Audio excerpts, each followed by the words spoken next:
Yes. మరి అనిరుద్ మ్యూజిక్‌కి choreography చేయడం అనేది అంటే అది ఛాలెంజింగ్‌గా అవుద్దా? లేకపోతే ఇన్‌స్పైరింగ్‌గా ఉంటదా? లేకపోతే ఎలా ఉంటదది? ఛాలెంజింగ్, ఇన్‌స్పైరింగ్ అన్నీ కలిపి. నాకు మీరు చెప్పినట్టు నా కెరియర్‌లో 2 మూవీ ఇప్పుడు దాకా చేశా. 2 మూవీకి అనిరుద్ గారే అనిరుద్ మ్యూజిక్ మ్యూజిక్ డైరెక్టర్. అవును. హ్మ్. ఆయన మనకెప్పుడూ ఒక ఛాలెంజ్ వదులుతూ ఉంటారు. హ్మ్. ఆయన మ్యూజిక్‌లో ఒక కొరియోగ్రాఫర్‌కి ఒక ఛాలెంజ్ ఉంటది. హ్మ్.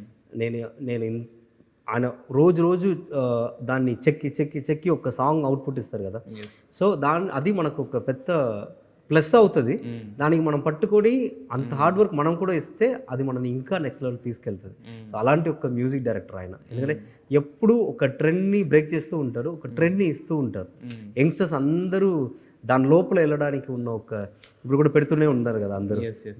డ్రగ్ నెక్స్ట్ డ్రగ్ హ్మ్. వచ్చింది, డ్రగ్ వచ్చిందని. హ్మ్. సో, అలాంటి ఒక మ్యూజిక్ డైరెక్టర్‌తో నాకు నా కెరియర్‌లో 2 పెద్ద మూవీ జరగడం అన్నది చాలా హ్యాపీ. యెస్.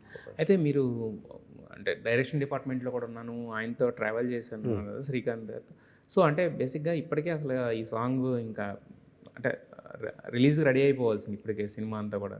బట్ పుష్ అయింది కదా! సో, ఏంటి అంటే ఒక లేదు. దగ్గర నుంచి చూసిన దాని వలన ఏంటి? ఎందుకు?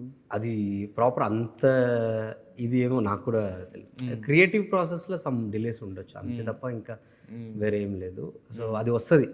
త్వరగానే వస్తది. హ్మ్. వస్తున్నప్పుడు ఇంకా